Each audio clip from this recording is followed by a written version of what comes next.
Hi friends, எல்லாம் சௌக்கமாக இருக்கீங்கன்னு நினைக்கிறேன். நானும் சௌக்கமாக இருக்கிறேன்.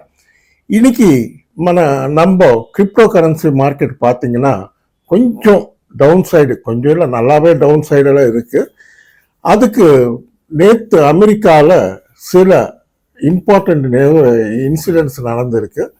அதில் இம்பார்ட்டண்ட்டான இன்ஃபர்மேஷன் என்னன்னா, America federal reserve bank interest rate பற்றி அனௌன்ஸ் பண்ணார்.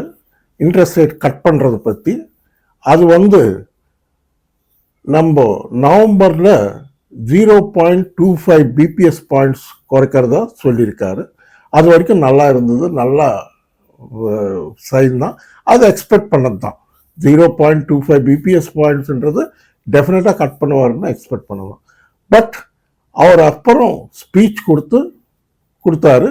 அந்த ஸ்பீச்சில் அவர் என்ன சொன்னார்னா, ஃபியூச்சர் ரேட் கட்ஸு டிசம்பரில் ஆகட்டும், அடுத்த வருஷம் ஆகட்டும், கொஞ்சம் அன்சர்டனிட்டியாக இருக்குது. ஏன்னா எங்களுக்கு இன்னும் இன்ஃப்ளேஷன் அண்டர் கண்ட்ரோல் வரல. இன்னும் எதுக்குன்னா மேஜர் ப்ராப்ளம் இப்போ அவங்க அமெரிக்காவில் ஃபேஸ் பண்ணுறது அமெரிக்கன் கவர்மெண்ட் ஷட் டவுன் ஆகிருக்கு. கிட்டத்தட்ட ஒரு மாதம் ஆகிப்போச்சு. இப்போதைக்கு இன்னைக்கு வரைக்கும் கிட்டத்தட்ட பார்த்தீங்கன்னா 30 நாள் ஆகிப்போச்சு, ஒரு மாதம் கிட்ட ஆகிப்போச்சு மூடிட்டு. அதால் அவங்களுக்கு வர வேண்டிய இம்பார்ட்டண்ட் டாட்டாஸ், எக்கனாமிக்கல் டாட்டாஸ், இந்த சிபிஐ டாட்டா ஆகட்டும், அதுக்கப்புறம் இனிமே நெக்ஸ்ட் வீக் வர வேண்டிய ஜிடிபி டாட்டா வரட்டும், நிறைய டாட்டாஸ் வரும். அவங்க இன்வெஸ்டர்ஸ் எல்லாம் மெயினாக பார்க்குறது டாட்டாலாம் எப்படி இருக்குது. கன்சூமர் ப்ரைஸ் இண்டெக்ஸ் டாட்டான்றது வெரி இம்பார்ட்டண்ட் அவங்களுக்கு. இதெல்லாம் எவ்ரி டே ஏதோ ஒரு இம்பார்ட்டண்ட்டான டாட்டாஸ் வந்துக்கிட்டே இருக்கும். அந்த டாட்டா பேஸ் பண்ணி தான் அவங்க பையிங் செல்லிங் எல்லாம் பண்ணுவாங்க. அதால் அது நம்ம கிரிப்டோ மார்க்கெட்டுன்னு இல்லை, அது அங்கே ஷேர் மார்க்கெட்டில் கூட அவங்க ட்ரேடிங் பண்ணுறது அதே மாதிரி தான் பண்ணுவாங்க. அதால் கொஞ்சம் நேற்று all over world financial markets எல்லாம் இவர் என்ன இந்த மாதிரி இன்ட்ரெஸ்ட் ரேட்ஸு ஃப்யூச்சரில் கட் பண்ணுறதை பற்றி டவுட்ஃபுல்லாக வச்சுட்டாரு அப்படின்னு டிசப்பாயிண்ட் ஆகி கொஞ்சம் செல்லிங் பண்ணாங்க. பிட்காயின் $110,000 கீழே வந்தது. இப்போ நான் இந்த வீடியோ பண்ணுற டைமில் 109,000 10,000 கிட்ட நின்று இருக்கு, அப்படி நிற்குது. அதுக்கு அடுத்தபடியாக பார்த்தீங்கன்னா இன்னைக்கு காலையில் நம்ம அமெரிக்கா பிரசிடென்ட் டொனால்ட் ட்ரம்ப் அவர்களும் சைனா பிரசிடென்ட் ஜி அவர்களும் சவுத் கொரியாவில் சந்திப்பு ஏற்பட்டுச்சு. அந்த சந்திப்பில் அவங்க டேரிஃப்ஸ் பற்றி ரெண்டு பேரும் நிறைய டைம் டிஸ்கஸ் பண்ணி அதெல்லாம் ஓரளவுக்கு சால்வ் பண்ணியிருக்காங்கன்னு அப்படின்னு சொல்கிறாங்க நியூஸில். நிறைய நல்ல விஷயங்கள் நடந்திருக்குன்னு அவர் ட்ரம்ப் சார் சொல்கிறாரு. அவங்க அதான் மேஜர் என்னன்னா, சைனாக்காரங்கிட்ட ரேர் எர்த் மெட்டீரியல்ஸ் இருக்கிறதால அவன் கொஞ்சம் டிமாண்ட் பண்ணுறான். ரெசிப்ரோக்கல் டேரிஃப்ஸ்ன்னு போட்டு கொஞ்சம் அமெரிக்காவை ஆட்டம் ஆட வைக்கிறான். அதே மாதிரி இவரும் கொஞ்சம் கம்மியான ஆடையில், ட்ரம்ப்பும் கொஞ்சம் பிடிவாதம் பிடிச்சவர், இவரும் கொஞ்சம் இன்னும் அதிகமாக பண்ணுறது, இதெல்லாம் நடக்கிறதால லாஸ்ட் வீக் நம்ம அதெல்லாம் பார்த்தோம். இப்போ தச்சமயம் இன்னைக்கு அவங்க டிஸ்கஷன்ஸில் கொஞ்சம் எல்லாமே ரெடியூஸ் பண்ணுறேன், இன்னும் இருக்குது, நிறைய விஷயங்கள் இருக்குது சால்வ் பண்ண வேண்டியது. அது என்ன பண்ண போகிறார் என்னன்னு தெரியல. இது நடுவில் நமக்கு இன்னொரு ப்ராப்ளம் என்னன்னா, இந்த ரஷ்யா உக்ரைன் வார் ஒரு தீர்வு வரல. ட்ரம்ப் சார் ரொம்ப சீரியஸாக ட்ரை பண்ணிட்டு இருக்காரு. எப்படியாவது அதை நிறுத்தணும், அந்த வாரம் நிறுத்தணும் அப்படின்னு ட்ரை பண்ணுறாரு. அவர் ரஷ்யா பிரசிடென்ட் புட்டின் அவர்கள் இவர் சொல்ல இன்னும் அதிகமாக அடிக்க ஆரம்பித்தார் உக்ரைனில். உக்ரைன் பாம்பு பிளாஸ்டிங்கோட ஹெவி பாம்பு பிளாஸ்டிங், ஷெல்லிங் நடக்குது. இந்த மாதிரி சுச்சுவேஷனில் இருக்குது. கொஞ்சம் ஜியோ பொலிட்டிக்கல் டென்ஷன்ஸ் ஜாஸ்தியாகவே இருக்குன்னு சொல்லலாம். குளோபல் இஷ்யூஸ் எல்லாமே சரியாக இல்லை, மார்க்கெட்டுக்கு கொஞ்சம் டென்ஷன்ஸில் இருக்குது. இது இல்லாமல் அமெரிக்காவில் நாளைக்கு வெள்ளிக்கிழமை நம்ம நாஸ்டாக்கில் expiry bitcoin ethereum options expiry நாளைக்கு ஈவினிங்கு. அதால் கூட கொஞ்சம் ப்ரெஷர் இருக்கலாம் மார்க்கெட்டில் அப்படின்றாங்க. பார்க்கணும், நாளைக்கு ஈவினிங் பார்த்தா தான் தெரியும் எப்படி இருக்க போகுது என்னன்றது. பட் இப்போதைக்கு நீங்கள் அவசரப்பட்டு எதுவும் விற்க வேண்டிய நிலைமையில மாத்திரம் மார்க்கெட் இல்லை. மார்க்கெட் இப்போ திருப்பி பவுன்ஸ் பேக் ஆகிடும்.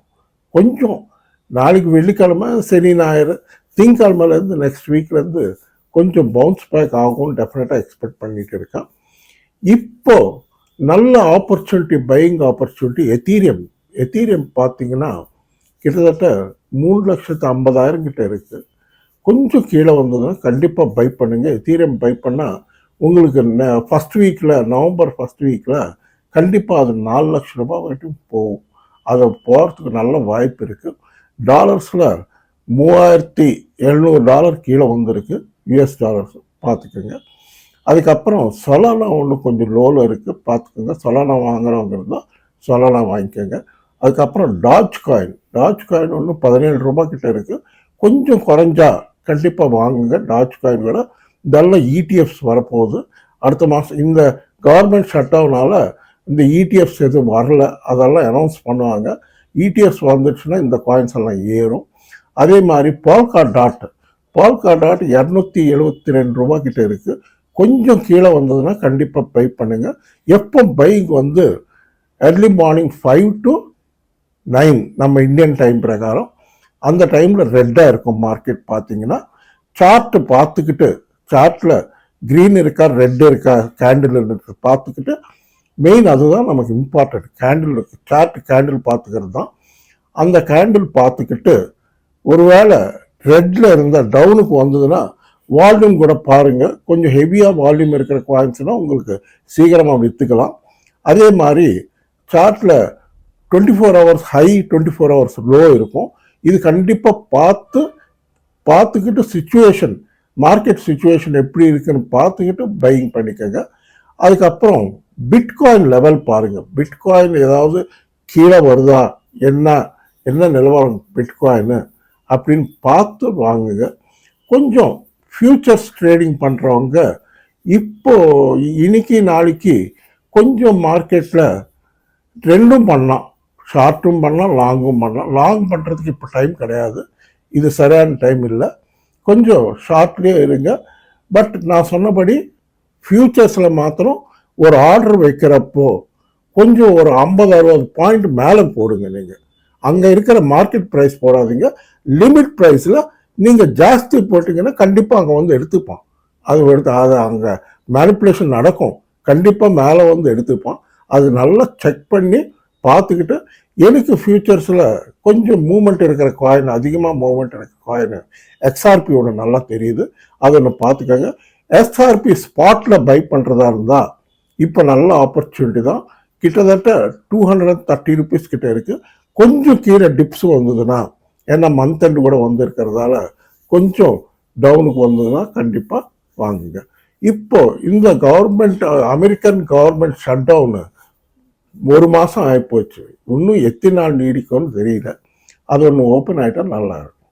ஓகே ஃப்ரெண்ட்ஸ், இப்போ உங்களில் யாராவது கிரிப்டோ எக்ஸ்சேஞ்சில் அக்கௌண்ட் ஓப்பன் பண்ணிக்கணும்னா காயின்டிசிஎக்ஸ் எக்ஸ்சேஞ்ச் நல்லா இருக்கும். அதோடைய லிங்க் வந்து இந்த வீடியோ டிஸ்கிரிப்ஷனில் இருக்கும். இல்லைன்னா என் வாட்ஸ்அப் நம்பர் இங்கே இருக்குது, என் கூட சேட் பண்ணுங்க. நீங்கள் சேட் பண்ணால் லிங்க் அனுப்புகிறேன். லிங்க் ப்ரெஸ் பண்ணால் ஆப் உங்கள் மொபைலில் வந்துடும். நீங்கள் கேவைசி பண்ண 1 ஹவரில் ட்ரேடிங் ஸ்டார்ட் பண்ணுங்கள். ஓகே ஃப்ரெண்ட்ஸ், இந்த வீடியோ பிடிச்சிருந்தா தயவுசெய்து நல்லா லைக்ஸ் வைங்க, நல்லா ஷேர் பண்ணுங்கள், நல்லா சப்ஸ்கிரைப் பண்ணுங்கள். நன்றி, வணக்கம், மீண்டும் சந்திப்போம். பாய்.